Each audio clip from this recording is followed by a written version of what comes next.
In the digital economy, it doesn't mean it has to be a crypto or it has to be a peer-to-peer. It can be certain ways of the centralized.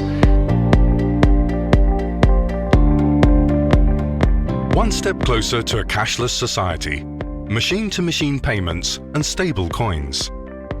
Following the onset of ubiquitous decentralized digital assets, it's safe to say that the distributed economy is truly coming into its own.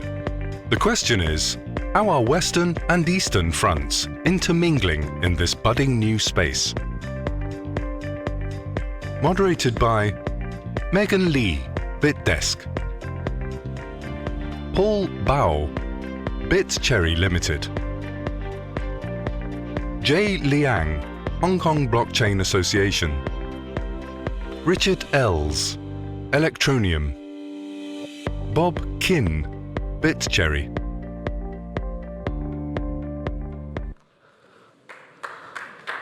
Okay.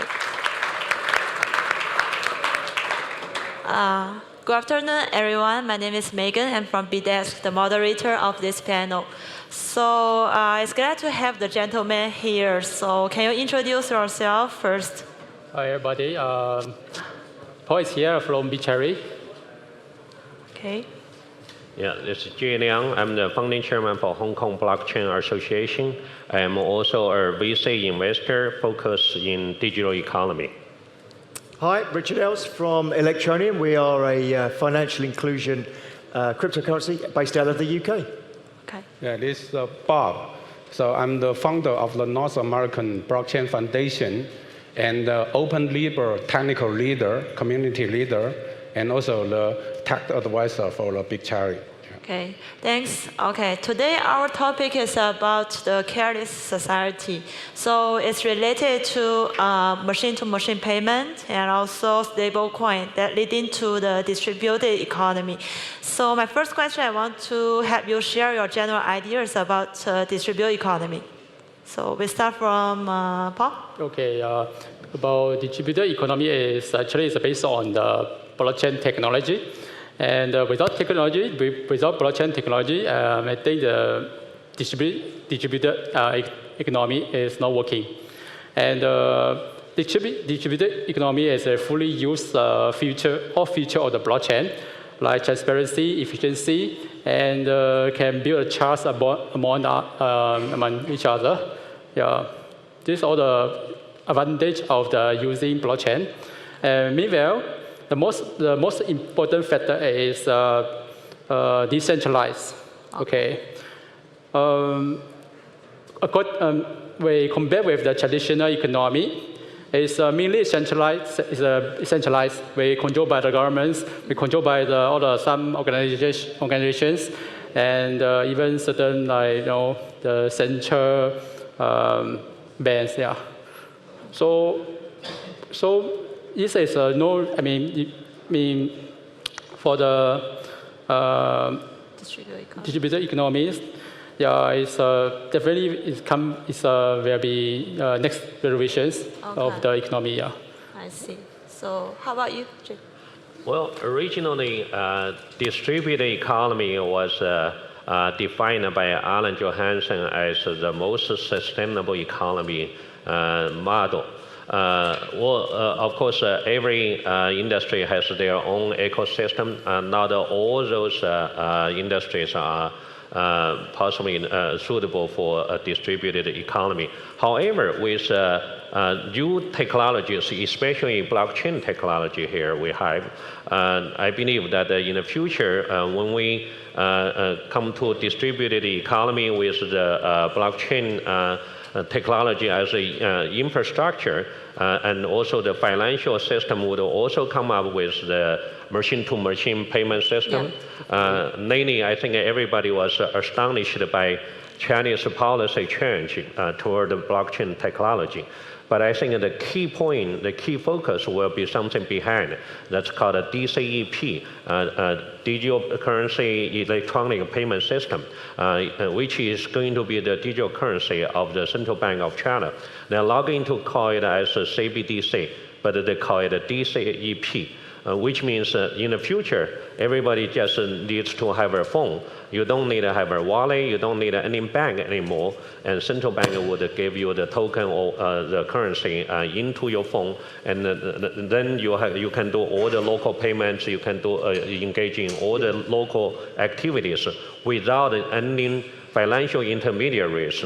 And that would be really enable the distributed, distributed economy for sure. And I foresee a much better distributed economy ecosystem with this machine-to-machine payment.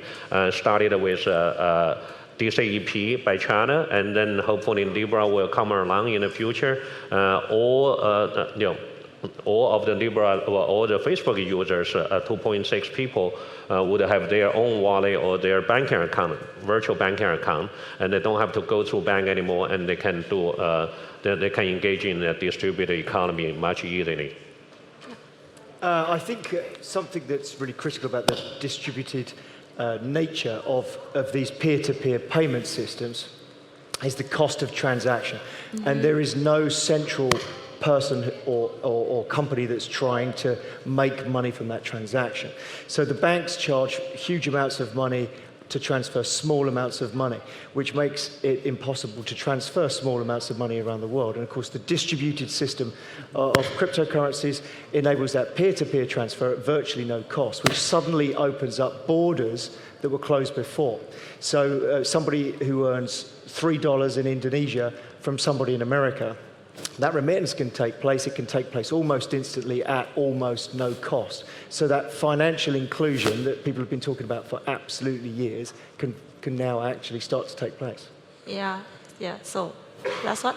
Yeah. So, my view about this, the distributed economy is the new revolution. So we all know that. So the blockchain brings us into a new age. It's called trust machine age. So my view is that the traditional way is still the traditional. Whatever they are running still continue to run. And then this kind of distributed economy actually create a new dimension for the whole world. And then the future about the new distributed economy is that how much, it doesn't matter, whatever the asset. So based on the new world, we are going to build a value network. So whatever, it doesn't matter how many assets in the traditional world, and it will continue to convert to the digital world. So for me, it's unlimited. It's much better, it's much bigger than the revolution about the machine and the internet era. So for me, is that, and then now what happening is that whenever we are using a digital asset as a concept to convert, so there are so many public chains. So they're going to convert whatever the asset in the real world into the crypto, or we call it digital economies. So in the digital economies, it doesn't mean it has to be a crypto, or it has to be a peer-to-peer. It can be certain ways of the centralized. That's why I come up with the couple of I think it's the game-changing application. The first one, I think, now is a very modern one, it's the Libra. So the second one is like something like, it's kind of the scaling up. So Libra is kind of in the other hand, one stream direction about the fully compliance and regulated. I want to be regulated. You see what I can do. And the other way is that maybe I can call it the next generation of the Bitcoin, just like the green, right? the green coin. And it's totally anonymous, and there's no government involved. It's all running in its own way. So, and something in the middle, I think, can be the Bitcoin, Ethereum, these kind of things. The reason why is that the Libra is that central bank running, something like that. In terms of the special case of the Chinese version of the DCEP, actually we know some of from the internal resource. DCEP is just a replacement of the current cash in the certain countries. It's the M0. So it's just kind of the M0 payment. But it's not fully decentralized. It's kind of centralized. It's not peer-to-peer. And the government of the Chinese government even mentioned that it's not even blockchain.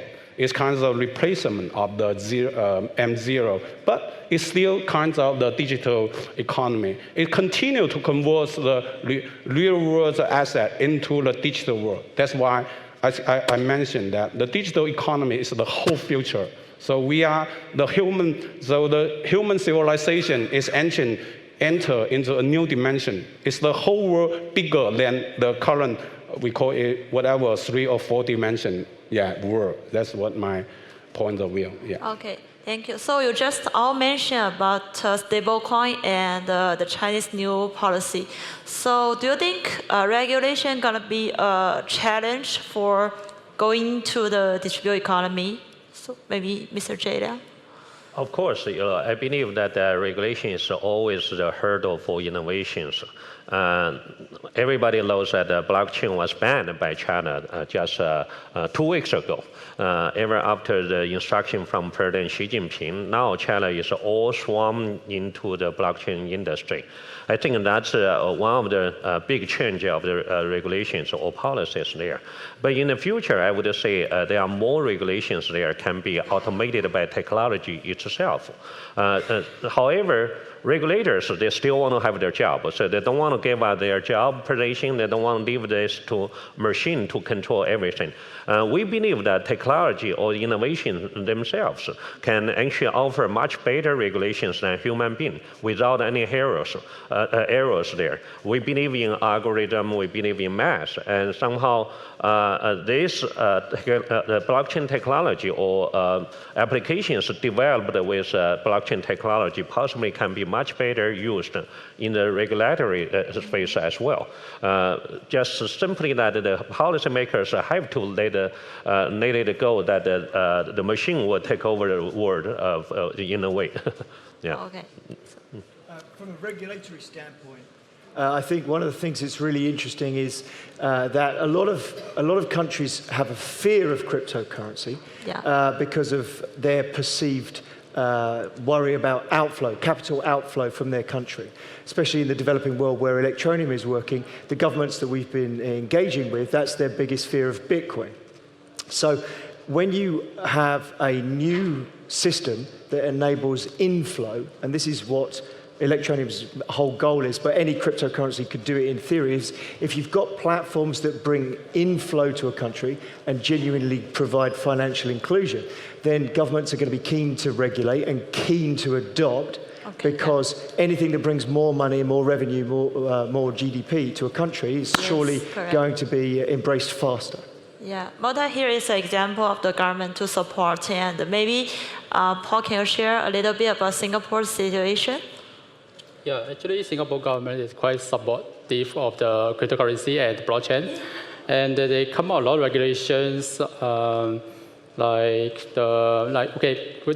for ICO in Singapore, we so-called is illegal, and the STO in Singapore, Singapore have the so-called sandbox. If they want to do the STO in Singapore, you had applied the sandbox. It's under Money Authority of Association. In Singapore. So Singapore is they come out a lot of regulations and based on traditional finance system and the finance law. So they combine it and they come on the new regulations to regulate all the ICO, STO, and I think they're one of the best places to issue the coins. Okay, thanks. How about you, Paul? So in terms of the regulatory point of view is that, so we all, at the very beginning, we need to look at the superpower, what they are doing, right? In the US, the SEC never say that certain, for example, Bitcoin, Ethereum is illegal. So there are, I have been had some discussion with some of the regulators, right? Let's say there are only 2 points of view. One is the investor protection. As long as whatever the project you're doing, as long as you are able to well protect the investors, that will be a good one. The second one, because of the superpowers, they are competing with each other. They want to see the innovation. So this is the two sides, right? One is the investor protection. The second one, you need to be innovation enough. And then, but in terms of the regulation in from different countries, is that they want to compete with each other. So, for example, the Chinese government, the 2017, right, they had come up with the totally bans about the ICO and the crypto, the markets. But they now realized after the 2 years, especially for the Libra, the stable coin coming to the US, they're seeing that this is the future. That's why they come up with promoting the blockchain. And then they're saying that, okay, we never say that you are not allowed to have the coin. As long as you are doing some compliance and then you follow the regulation, it will be good. And this is kind of two superpowers that compete each other. So everybody use the other side as an imagination enemies, and then that's the one. In terms of the other countries, like my home country, Canada, right? As long as you have the license, then you can apply the money service business license. You can do whatever you want, and in terms of the handling cash, right, and handling the money business.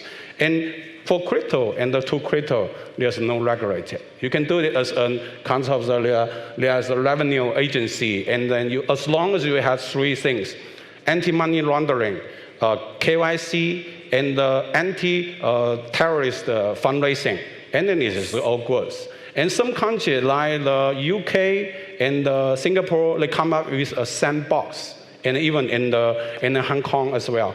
But I don't believe this sandbox actually is doing something. Many of the projects, as long as they went into the sandbox, they are more dying.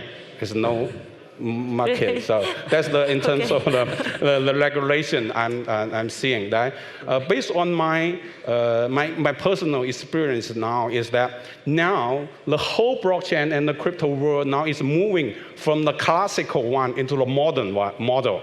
The classical is the Bitcoin, Ethereum, or whatever, the ICO. They are coming into I call it a classical way. But the Libra one is the stablecoin one, just like the JP Morgan and the JPMC, right? They have their own stablecoin. That's the modern way, is that I do business with you, right? You give me, I issue $1, and then always trading with $1 without profit. But everybody, you want to escape from the risk. And if you want more profit, you come to me, doing business with me. I don't make any money with you, but everybody has to be my customers. I make it for free. That's the killer.